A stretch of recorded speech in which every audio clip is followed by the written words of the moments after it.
നേരത്തെ പറഞ്ഞല്ലോ, ഗീബത്ത് എത്ര ദഖീഖായ സൂക്ഷ്മമായ വിഷയമാണ്, നമ്മളെ കൊണ്ട് നടക്കുന്ന കാര്യമാണോ എന്നൊക്കെ നമ്മൾ ഒരുപക്ഷെ സംശയിക്കാം. പക്ഷേ സലഫുകൾ അവരുടെ ജീവിതത്തിൽ തെളിയിച്ചിട്ടുണ്ട്, അവർക്കത് സാധിച്ചിട്ടുണ്ട്.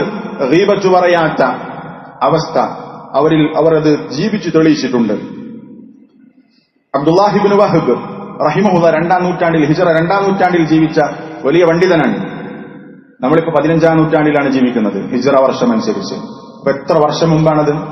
13 നൂറ്റാണ്ടുകൾക്ക് മുമ്പ്. 15-ാം നൂറ്റാണ്ടിലാണ് നമ്മൾ ജീവിക്കുന്നത്. 2-ാം നൂറ്റാണ്ടിൽ ജീവിച്ച അബ്ദുല്ലാഹി ഇബ്നു വഹബ് പറഞ്ഞത് കാണാം. അദ്ദേഹം ഗീബത്തിൽ നിന്ന് രക്ഷപ്പെടാനുള്ള മാർഗമായി അദ്ദേഹം സ്വീകരിച്ചത് ഇപ്രകാരമാണ്: നദർതു അന്നി കുല്ലമ കതബ്തു ഇൻസാനൻ അൻ അസൂമ യൗമൻ.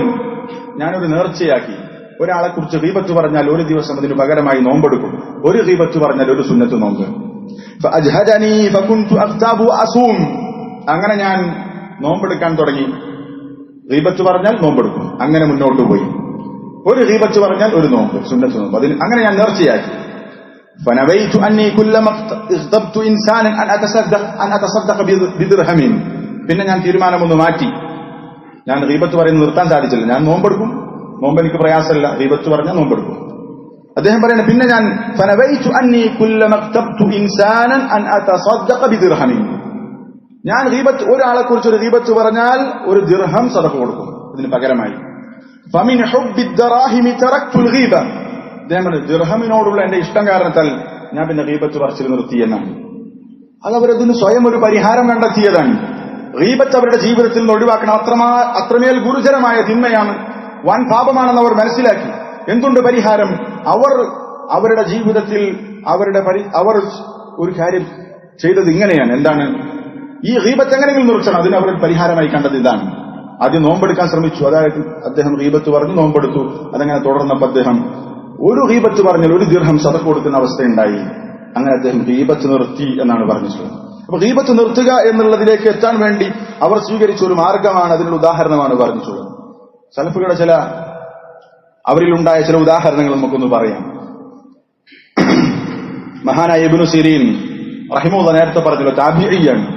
അദ്ദേഹം ഒരാളെ കുറിച്ച് സംസാരത്തിനിടയിൽ ദാഖൽ അസ്വദ് എന്ന് പറഞ്ഞു, ആ കറുത്ത വ്യക്തി എന്ന് പറഞ്ഞു. ശരിക്കും ഒരാളെ മനസ്സിലാകാൻ വേണ്ടി കറുത്തവൻ വെളുത്തവൻ എന്ന് പറയുന്നത് തെറ്റല്ല.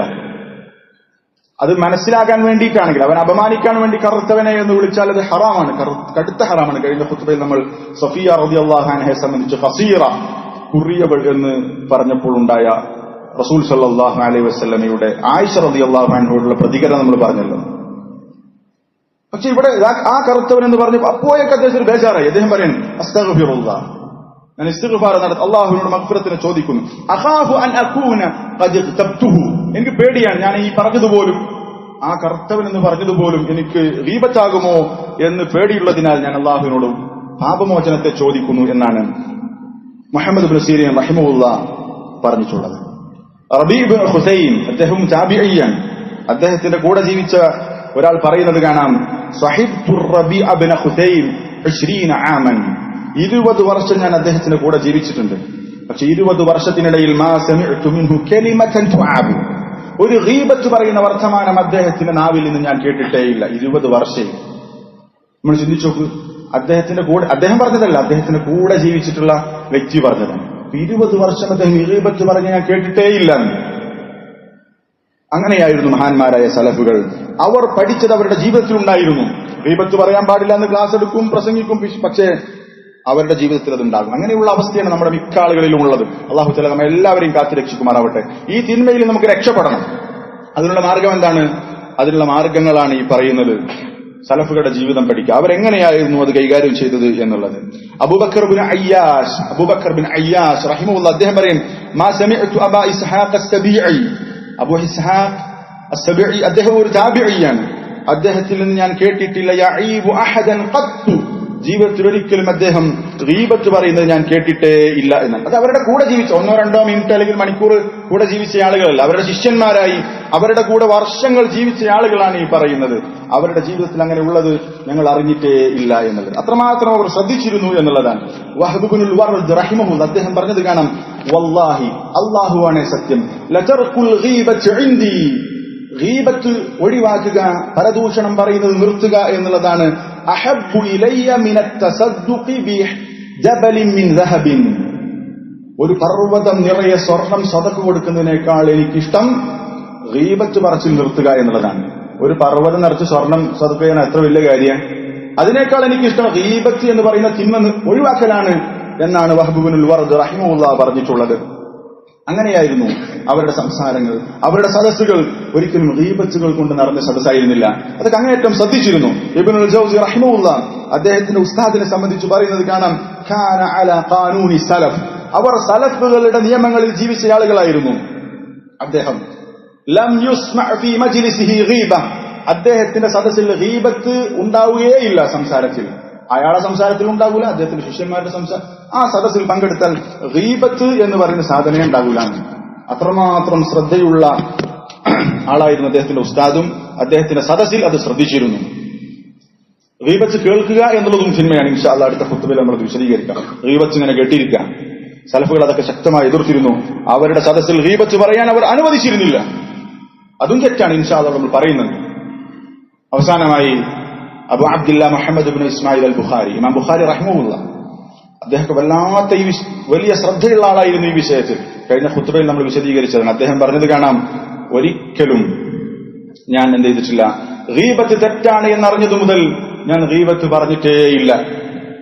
ഗീബത്ത് തെറ്റാണ് എന്നറിഞ്ഞതു മുതൽ, ഹറാമാണ് എന്ന് അറിഞ്ഞതു മുതൽ, മഗ്തബ്തു അഹദൻ മുൻദു അലിംതു അന്നൽ ഗീബത ഹറാം, ഗീബത്ത് ഹറാമാണ് എന്ന് മനസ്സിലാക്കിയത് മുതൽ പിന്നീട് ഞാൻ ഒരാളെ കുറിച്ചും മഗ്തബ്തു അഹദൻ ഖത്തു എന്നാണ് തീരെ പറഞ്ഞിട്ടില്ല. ഗീബത്ത് ഹറാമാണ് എന്ന് മനസ്സിലാക്കിയത് മുതൽ ഒരാളെ കുറിച്ച് ഞാൻ പറഞ്ഞിട്ടില്ല എന്നാണ് ഇമാം ബുഖാരി റഹിമഹുല്ലാഹ് പറഞ്ഞത്. അദ്ദേഹം തന്നെ പറഞ്ഞത് കാണാം. അദ്ദേഹത്തിന്റെ ഒരു ആഗ്രഹം നോക്ക്, അർജു അൻ അൽഖല്ലാഹ വലാ യുഹാസിബനി അന്നി ഖതബ്തു അഹദ, ഞാൻ ആഗ്രഹിക്കുകയാണ് അള്ളാഹുവിനെ കണ്ടുമുട്ടണം. ഏതു രൂപത്തിൽ? ഒരാളെ ഞാൻ ഗീബത്ത് പറഞ്ഞതിന്റെ പേരിൽ അള്ളാഹു എന്നെ വിചാരണ ചെയ്യാതെ, അള്ളാഹുവിന്റെ മുമ്പിൽ ഒരാളെ ഗീബത്ത് പറഞ്ഞതിന്റെ പേരിൽ ഹിസാബ് നേരിടുന്ന ഒരു അവസ്ഥയില്ലാതെ അള്ളാഹുവിനെ കണ്ടെത്തണം, അല്ലെങ്കിൽ അള്ളാഹുവിനെ കണ്ടുമുട്ടണം എന്ന് ഞാൻ ആഗ്രഹിക്കുന്നു എന്നാണ് പറഞ്ഞത്. നാളെ എനിക്ക് ഹിസാബ് ഉണ്ടാകും, പക്ഷേ ആ ഹിസാബിൽ നീ ഇവനെ ഗീബത്ത് പറഞ്ഞിട്ടുണ്ടല്ലോ, അങ്ങനെ ഒരു വിചാരണ എനിക്കുണ്ടാകരുത്. അത്രമാത്രം ഗീബത്ത് പറയുന്നതിൽ സൂക്ഷ്മത പാലിച്ചുകൊണ്ട് ജീവിക്കണമെന്ന് ഞാൻ ആഗ്രഹിക്കുന്നു എന്നാണ് പറഞ്ഞിട്ടുള്ളത്. ഇമാം ദഹബി റഹിമഹുല്ലാഹ് ഇദ്ദേഹത്തിന്റെ ഇമാം ബുഖാരിയുടെ ഈ വാചകം ഉദ്ധരിച്ചുകൊണ്ട് പറയുന്നത് കാണാം, ഇത് ഭക്തിയുടെ അല്ലെങ്കിൽ സൂക്ഷ്മതയുടെ അങ്ങേയറ്റമുള്ള ഒരു വർത്തമാനാണത്. ശിക്ഷിക്കപ്പെടരുത് എന്നല്ല, അള്ളാഹുവിന്റെ മുമ്പിൽ വിചാരണ പോലും ഉണ്ടാകരുത് ആ വിഷയത്തിൽ. അത്രമാത്രം സൂക്ഷ്മത കാണിക്കണമെന്ന് ഞാൻ ആഗ്രഹിക്കുന്നു എന്നാണ് ഇമാം ബുഖാരി റഹിമഹുല്ലാഹ് പറഞ്ഞിട്ടുള്ളത്. ആ രൂപത്തിൽ നമുക്ക് തീരുമാനമെടുക്കാൻ സാധിക്കണം. എന്റെ ജീവിതത്തിൽ ഇനി മുതലെങ്കിലും ഗീബത്ത് പറയുന്ന അവസ്ഥയിൽ നിന്ന് ഞാൻ പൂർണ്ണമായി വിട്ടുനിൽക്കും. ഗീബത്ത് ഹലാലാകുന്ന അവസ്ഥ കൃത്യമായി മനസ്സിലാക്കിക്കൊണ്ട് അവിടെ മാത്രമേ ഞാൻ അത് പറയുകയുള്ളൂ. അല്ലാത്ത ഘട്ടങ്ങളിൽ അതെല്ലാം ഹറാമാണ്, വൻപാപമാണ് എന്ന് ഞാൻ മനസ്സിലാക്കുന്നതുകൊണ്ട് അത് ഞാൻ കൃത്യമായി സൂക്ഷിക്കുമെന്നുള്ള ഒരു ഉറച്ച തീരുമാനം നമ്മൾ എടുക്കണം. കാരണം അത് ഗുരുതരമായ തിന്മയാണ്, നമ്മുടെ അമലുകളെ പൊളിച്ചു കളയുന്ന തിന്മയാണ്. നിസ്കരിക്കുന്ന, നോമ്പെടുക്കുന്ന, രാത്രി നിസ്കരിക്കുന്ന, പകൽ സമയത്ത് സുന്നത്ത് നോമ്പെടുക്കുന്ന ആളുകളിൽ സംഭവിക്കുന്ന തിന്മയാണ് എന്നാണല്ലോ ഇബ്നുൽ ഖയ്യിം റഹിമഹുല്ലാഹ് പറഞ്ഞിട്ടുള്ളത്. അപ്പൊ നമ്മൾ വരുമ്പോൾ വിചാരിക്കൂല, കള്ളു കുടിക്കൂല, അതുപോലെ തന്നെ ഹറാമുകൾ കാണുന്നുണ്ടാകില്ല. പക്ഷെ ഇത് സംഭവിക്കും. ഇത് പള്ളിയിൽ നിന്നിട്ട് നിങ്ങൾക്ക് സംഭവിക്കും. ആരും എതിർക്കാത്ത അവസ്ഥയാണ്. ആർക്കും അതിന് അർഹതല്ല. അത്രമേൽ വ്യാപിച്ചിട്ടുണ്ട് ഈ തിന്മ. അള്ളാഹു തആല തൗഫീഖ് നൽകി അനുഗ്രഹിക്കട്ടെ. നമ്മൾ നഷ്ടപ്പെടുത്തുന്നത് നമ്മുടെ പരലോകമാണ്. അതുകൊണ്ട് ഇങ്ങനെയുള്ള സംസാരം വരുമ്പോൾ നമ്മുടെ സഹോദരങ്ങൾ പരസ്പരം ചെയ്യണം, ഓർമ്മപ്പെടുത്തണം. ഒരിക്കലും അയാൾ ഉസ്താദല്ലേ, അല്ലെങ്കിൽ വലിയ ആളല്ലേ, അല്ലെങ്കിൽ അയാൾ ക്ലാസ് എടുക്കുന്ന ആളല്ലേ നമ്മൾ പറയാതിരിക്കരുത്. നമ്മൾ ഓർമ്മപ്പെടുത്തണം, മനുഷ്യരാണ്, ശൈത്താൻ നമ്മളെ മറപ്പിച്ചു കളയും. അങ്ങനെയുള്ള പരസ്പരം ആരെങ്കിലും ഗീബത്ത് പറയാൻ തുനിയുമ്പോഴേക്ക് നമ്മൾ അത്രമാത്രം ശീലിച്ചു കഴിയുന്നത്. അതുകൊണ്ട് നമ്മുടെ നാവിനത് പ്രശ്നമില്ലാതെയായി. നമ്മളത് തിരുത്തുമ്പോൾ ഒരുപാട് ശ്രമിക്കേണ്ടി വരും. ഒരുപാട് വർഷങ്ങൾ, ഒരുപാട് സമയം എടുത്തുകൊണ്ട് മാത്രമേ ആ തിന്മ നമുക്ക് പൂർണ്ണമായി നമ്മുടെ ജീവിതത്തിൽ നിന്ന് മാറ്റാൻ സാധിക്കുള്ളൂ. പക്ഷെ നമ്മൾ ഉറച്ച തീരുമാനമെടുക്കണം, എന്റെ ജീവിതത്തിൽ ഈ പറയുന്ന ഈ ഗുരുതരമായ തിന്മ ഇനി ഉണ്ടാവാൻ പാടില്ല എന്നുള്ളത്. അള്ളാഹു തആല തൗഫീഖ് നൽകി അനുഗ്രഹിക്കട്ടെ. ഈ വിഷയവുമായി ബന്ധപ്പെട്ട് കുറച്ചുകൂടി കാര്യങ്ങൾ നമ്മൾ മനസ്സിലാക്കേണ്ടതുണ്ട്. ഇൻഷാ അല്ലാഹ് അടുത്ത ഖുത്ബയിൽ വിശദീകരിക്കാം. അള്ളാഹു തൗഫീഖ് നൽകി അനുഗ്രഹിക്കട്ടെ. അള്ളാഹു തആല നമ്മെ എല്ലാവരെയും ജന്നാത്തുൽ ഫിർദൗസിൽ ഒരുമിച്ച് കൂട്ടട്ടെ. റബ്ബനാ ആതിനാ ഫിദ്ദുനിയ ഹസന വഫിൽ ആഖിറതി ഹസനതൻ വഖിനാ അദാബന്നാർ. റബ്ബനാ തഖബ്ബൽ മിന്നാ ഇന്നക അൻതസ് സമീഉൽ അലീം വതുബ് അലൈനാ ഇന്നക അൻതത് തവ്വാബുർ റഹീം. ആമീൻ ബിറഹ്മതിക യാ അർഹമർ റഹീമീൻ. അൽഹംദുലില്ലാഹി റബ്ബിൽ ആലമീൻ.